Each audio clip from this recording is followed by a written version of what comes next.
Hey everyone, and welcome back to the channel. Today, we're diving into a topic that affects millions of people, often without them even knowing it. We're talking about prediabetes.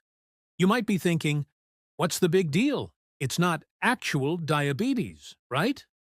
Well, think of it as a crucial warning sign from your body. It's a yellow light telling you to slow down and make some changes before you hit a red light, which is full-blown type 2 diabetes. The good news? It's often reversible.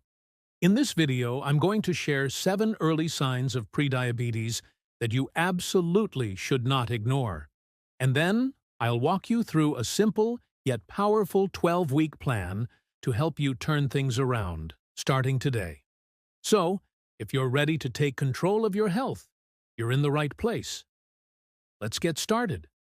First, what exactly is prediabetes? It's a condition where your blood sugar levels are higher than normal, but not quite high enough to be diagnosed as type 2 diabetes. Your body is becoming resistant to insulin, the hormone that helps sugar get into your cells for energy. When this happens, sugar starts to build up in your bloodstream, and that's where the problems begin. The tricky part is that the early signs can be so subtle that they're easy to dismiss. That's why being aware of them is your first line of defense. So, let's talk about the 7 early signs. Number 1, increased thirst and frequent urination. Does it feel like you can't quench your thirst, no matter how much water you drink? And as a result, you're running to the bathroom constantly? This happens because your kidneys are working overtime to filter and absorb the excess sugar from your blood. When they can't keep up, that sugar gets flushed out through your urine, taking fluids from your tissues along with it, which makes you dehydrated and thirsty. Sign number 2 is unexplained fatigue. This isn't just feeling a little tired after a long day. This is a deep, persistent exhaustion that doesn't seem to go away, even with enough sleep. Remember how insulin helps sugar get into your cells for energy? Well, with insulin resistance, your cells aren't getting the fuel they need. So, even though there's plenty of sugar in your blood, your body is essentially starving for energy, leaving you feeling drained and sluggish. Sign number 3 is blurred vision. Now, don't panic. This is usually temporary. High blood sugar levels can pull fluid from the lenses of your eyes, which affects their ability to focus properly. Your vision might seem a bit fuzzy or out of focus.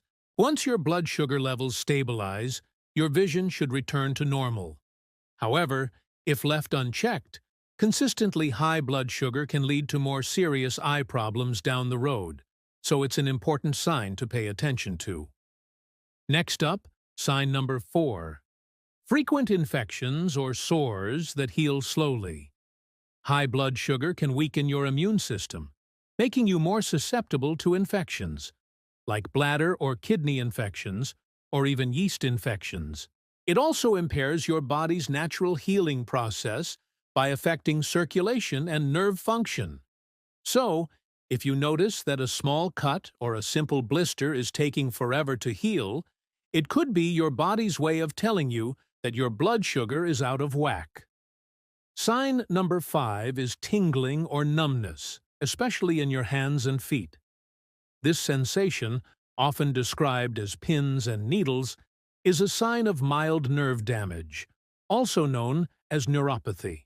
Elevated blood sugar can damage the delicate nerve fibers throughout your body, and the nerves in your extremities are often the first to be affected.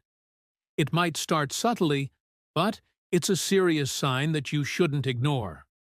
Sign number 6 is increased hunger, even after eating. This might seem counterintuitive. If you have all this sugar in your blood, shouldn't you feel full of energy? But because your cells aren't getting that sugar fuel due to insulin resistance, your brain gets the signal that you're still hungry, creating a vicious cycle of eating more, which in turn raises your blood sugar even higher. This condition is called polyphagia. And finally, sign number 7. Patches of dark skin. This condition is called acanthosis nigricans. You might notice dark, velvety patches of skin, typically in the folds and creases of your body, like your armpits, groin, and the back of your neck. These dark patches are a visible sign of insulin resistance. The excess insulin in your blood can cause skin cells to reproduce rapidly, resulting in thicker, darker skin in those areas. If any of these signs sound familiar, don't panic. The first step is to talk to your doctor. A simple blood test can confirm if you have prediabetes. But remember, a diagnosis isn't a life sentence. It's a call to action. And that brings us to the exciting part. Your 12-week reversal plan. This plan is all about making small, sustainable changes that add up to a huge impact. Let's break it down month by month. For weeks 1 through 4, our focus is on nutrition and hydration. Let's call this the foundation phase. Your first goal is to cut back on sugary drinks. Sodas, sweet teas, fruit juices. They are loaded with sugar and send your blood sugar on a roller coaster. Replace them with water. Aim for at least 8 glasses a day. To make it more interesting, infuse it with lemon, cucumber, or mint. Your second goal is to add more fiber. Think non-starchy vegetables like broccoli, spinach, and bell peppers. Also, include whole grains like oatmeal and quinoa, and legumes like beans and lentils. Fiber slows down sugar absorption and helps you feel full longer. Don't try to change everything at once. Start by making half your plate non-starchy vegetables at every meal. Now, for weeks 5 through 8, we enter the activation phase. Here, we're introducing movement and mastering our meals. Your first goal, move your body for 30 minutes, 5 days a week. You don't need a gym membership. A brisk walk around your neighborhood is perfect. Find something you enjoy, dancing, gardening, cycling, and make it a non-negotiable part of your day. The key is consistency. Your second goal is to practice mindful eating. Pay attention to your food. Eat slowly, savor each bite, and stop when you feel satisfied, not stuffed. This helps you recognize your body's true hunger and fullness cues, preventing overeating.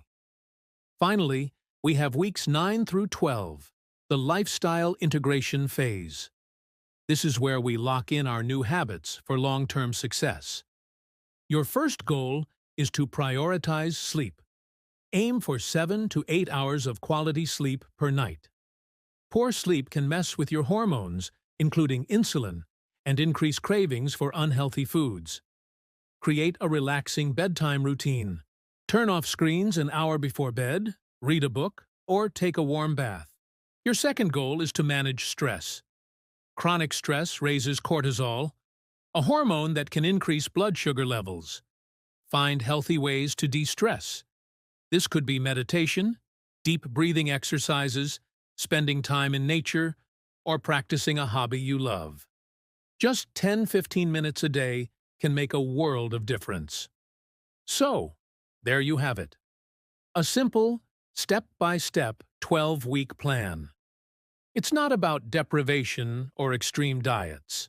It's about building a healthier relationship with food, moving your body with joy, and taking care of your mental well-being.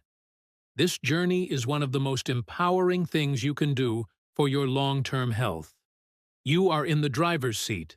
Remember to consult your doctor before starting any new health plan, especially if you have existing health conditions. They can provide personalized advice and support. Thank you so much for watching. I hope you found this information helpful and feel inspired to take that first step. If you did, please give this video a thumbs up, and don't forget to subscribe and hit that notification bell so you don't miss any of our future content. Share your journey or any questions you have in the comments below. Let's support each other in this community. Until next time, take care and be well.